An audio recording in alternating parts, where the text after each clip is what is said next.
Ok, c'est parti pour les trucs sur les insertions là. Donc la moyenne à peu près pour 3 coins c'est 5.8. Donc en gros 6 mouvements vous avez pour résoudre 3 coins.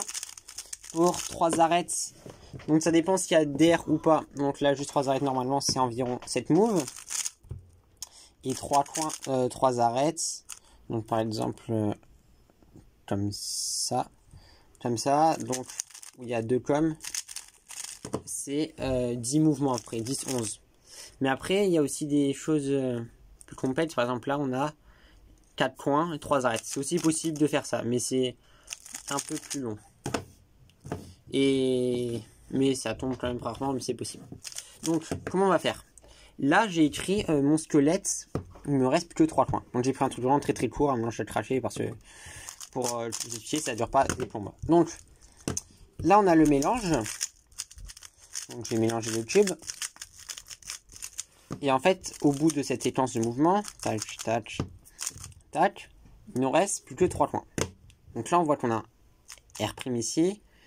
Et que du coup, la suite, les coms qu'on peut faire ne s'annulent pas avec un R'. Donc ce que je vais faire, c'est de aller aux emplacements à chaque fois où il y a des flèches. Donc en fait, je vais faire un move sur 2.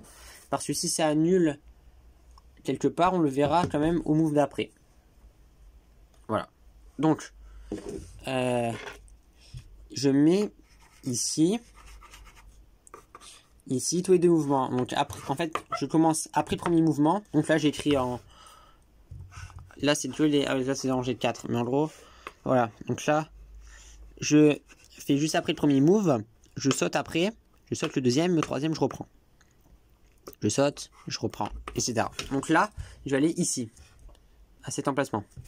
Donc, je fais tout ce qu'il y a après le L', donc le R', donc tac tac, D', R', L, D', comme ça, donc tout ce qu'il y a là.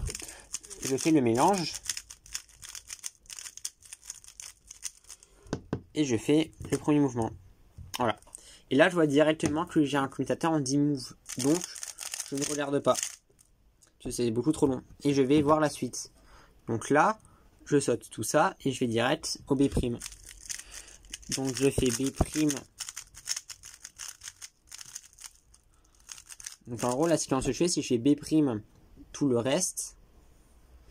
Puis je mets les mouvements. Voilà. Donc, ensuite, je fais R', L', D'. Je vois que là, on a un commutateur en 9 moves. Donc, bah...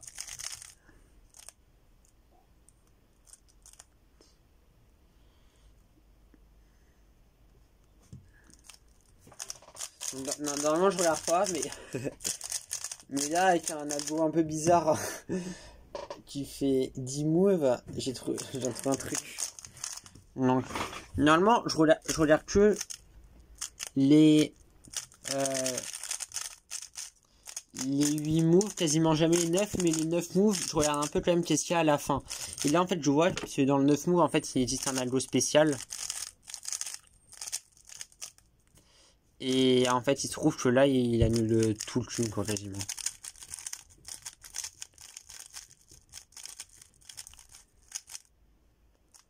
Prime D'. Et en gros, là, pour résoudre ça, en fait, c'est un algo, pas un commutateur. En fait, j'ai essayé ça parce que c'est vraiment un truc, là, on est tombé dans un truc trop compliqué qui tombe jamais. Mais en gros, j'ai fait un algo qui n'est pas un commutateur. Voilà. Si je regarde, donc c'est juste, je sors le truc et je fais ça. Donc là, je peux l'écrire, hein, c'est DL2 D', D' L2D. Voilà. Donc ici, donc là où il y a la flèche, donc imagine la flèche, c'est la deuxième flèche, ok. Donc j'écris 2 et là.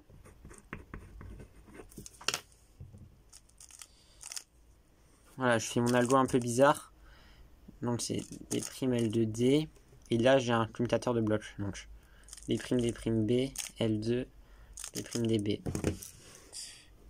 B', D', B, L2, B', D. B. Voilà. Donc ça, voilà, là c'est un algo spécial. Donc, qu'il fait qu'il n'est pas un com. C'est pour ça que en fait je teste ça parce que c'est pas un com. C'est le com. Si c'était toujours avec les com, j'aurais regardé le truc d'après. Voilà. Donc je continue jusque là.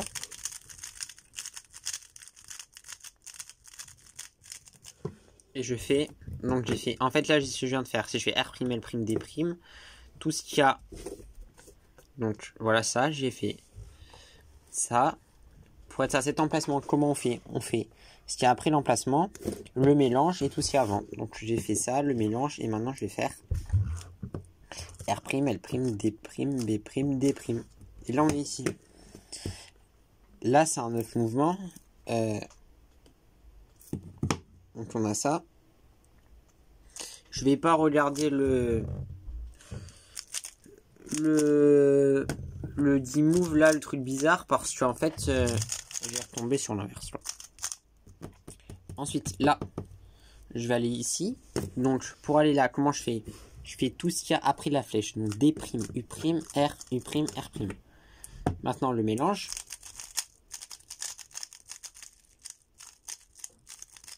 Et maintenant, tout ce qu'il y a avant. Donc, tac. L. Ok. Donc là, je vois que c'est encore un autre move. Voilà, donc là, je vois qu'en faisant le commutateur normal, ça fait un D.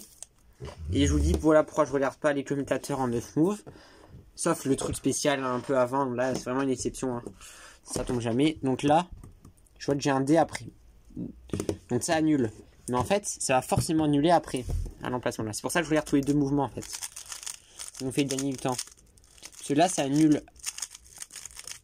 à la fin ici. Le commutateur en 9 moves va donc devenir un 8 moves après. Voilà, là j'ai U'. Donc là, pour résoudre ce cas-là, ce que je peux faire par exemple, c'est que je vais faire R', U2. Deux fois pour résoudre le commutateur. Donc ça fait D', L2, D. Donc, non, DL2, D', R2. Oublala. D', R2, D, L2. Donc je mets le coin là-bas. Hop. Je l'ai changé de ça. Voilà. D', R2, D, L2. Deux fois. Donc, à cet emplacement-là, G, donc là c'est la flèche, voilà, là je fais des flèches, on va dire, mais on va faire un symbole, hein. En général je fais un symbole, donc là on va faire, je sais pas, voilà, un bonhomme même, hein. Donc là hop, là il est vraiment très content, il sourit, donc là le bonhomme qui sourit, voilà, je te mis une astérix, hein. Astérix et Obélix, donc je fais R', R', à cet endroit, donc oui, faut que je note. Voilà, je reviens à cet endroit-là. Voilà, U'. Donc, je fais DL2, D', R2. Non, j'avais dit D'. Donc, j'écris mon commutateur ici. Voilà. Et en fait, je vois que... Donc là, on a U' et D'. Et en fait, U', D', c'est pour ça que si j'ai même un D, en fait, je peux intervertir. Je peux même écrire R', U', D', ça change rien. Donc là, ça m'annulerait un mouvement. Parce que ça, c'est un commutateur en 8 moves. Et en fait, le D' ici va s'incruster dans celui-ci et faire un D2. Voilà. Ensuite, on va voir l'autre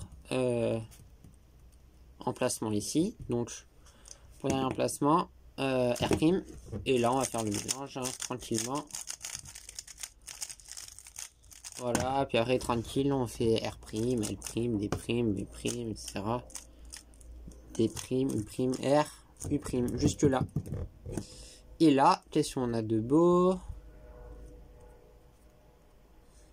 Bah rien. On a rien. Donc là, on a juste un 8 move. En fait, quand on a un 8 move, on a deux façons de le faire en général. Donc là, par exemple, j'insère le point au début, je vois qu'il y a un L. Je fais attention à la le mouvement au début. Donc là, je vois que ça annule pas le move d'après. Donc c'est nul. Et ça a mis donc ni le move d'avant, pardon, ni le move d'après qui est un R'. Voilà. Et de manière, au tout début, j'ai vu qu'on pouvait pas mettre le R'. Donc, voilà. Et la deuxième façon de le faire, c'est d'abord mettre le truc comme ça et d'insérer en L2. Et le premier mouvement va me donner un B au lieu d'un U'. Donc, ça n'annule pas de mouvement. Et vous pouvez trouver ça rapidement. Donc là, on n'était pas chanceux. Hein. Vraiment, on a eu que trouver le 7 move avec des coms normales. Et avec l'algo un peu spécial, pour ce cas-là, je vous montre. C'est en fait, je vais mettre ce coin avec ça pour former un. Je sors la paire comme ceci. Et ensuite, je fais un bloc comme ça. C'est un algo un peu. Voilà, un truc de FM qui peut servir. Et là, ça nous a bien servi. Donc, je vais prendre l'algo bizarre ici. Et en fait, on s'incruste au 2. Donc, il est ici. Au deuxième emplacement, on a ça. Pour résoudre le cube. Donc, ce que l'on va faire, c'est qu'on va écrire jusqu'au deuxième emplacement. Donc, R', L', D'. Maintenant, je vais faire ça. Donc là, j'avais D', L2. Donc le D' va devenir un D2. Comme ceci. Puis j'écris la séquence ici. Donc L2, D, B'. Et je m'arrête un peu vers la fin, parce que je sais que c'est là où il y a les animations. B'. Là, je vois que j'ai D, B. Donc le B avec le B', les deux ils partent. Et le D avec le D', les deux partent aussi. Donc en fait, je vais m'arrêter à L2, B' ici. Puis si j'écrivais la suite, si j'écrivais la suite, j'aurais eu DB, B', D'. On va faire ça sur le cube. DB, B', D'. Voilà, c'est utile. Hein. Voilà, donc hop, ça dégage. Et maintenant, on va faire, voilà, donc on a fini le 2. Et on a vu que ces deux, ils se sont enlevés. Donc, on va continuer. R', L, D'. Non, j'ai écrit la suite, hein, du squelette. R, U', R'. Voilà. Et normalement, avec ça, pour le mélange,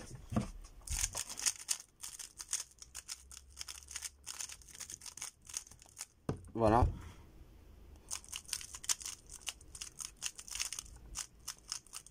Voilà, le cube est résolu. Donc, voilà, c'est pour ça que maintenant, quand vous avez une PNL A à la fin de votre solve, vous n'allez pas faire les 9 mouvements. Et vous allez insérer les 3 coins. Voilà.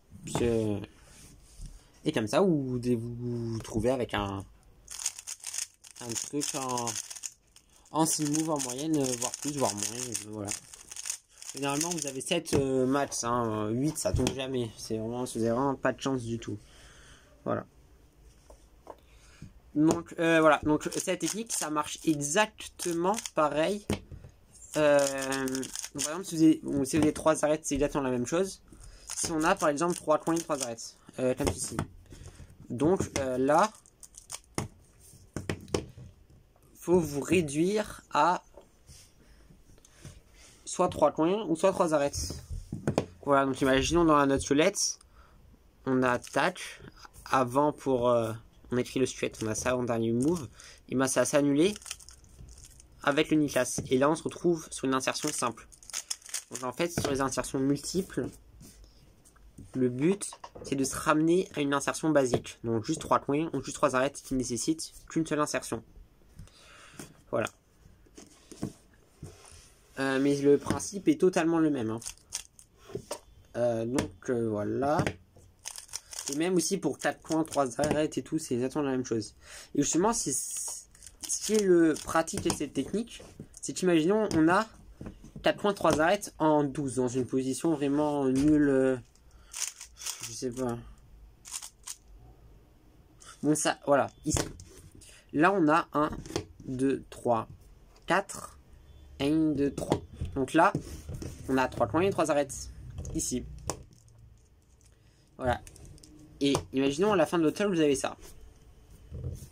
Donc, vous n'avez pas résolu la paire, vous vous dites, il reste peu de pièces sur le cube, parce que j'ai un gros bloc ici, je vais insérer.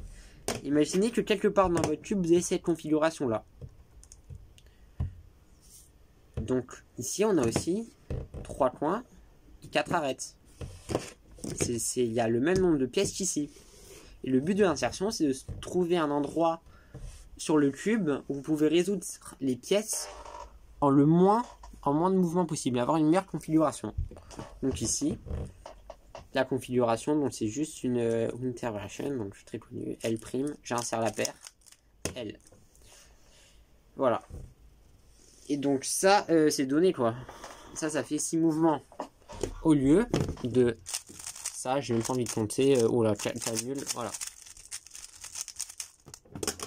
Voilà. Donc, voilà, j'espère que vous avez compris les insertions. Si jamais, il y a aussi un truc utile pour vérifier si vos insertions sont optimales. Ça s'appelle Insertion Finder. Et vous allez voir que cette technique, pour faire les insertions, vous ne pouvez pas vous rater. Marsouliatini dit c'est en collant des stickers. Vous n'avez pas besoin de mélanger autant, mais le repérage est plutôt dur. Bah, plus compliqué, bah, on s'y fait vite, hein, mais... Avec ça, c'est vraiment facile de trouver l'optimal. Voilà, vraiment, c'est impossible de se rater. Voilà. Donc, voilà, j'espère que ça vous a plu. Si vous avez des questions, n'hésitez pas. Et je répondrai en commentaire. C'est parti pour le prochain épisode. Ciao!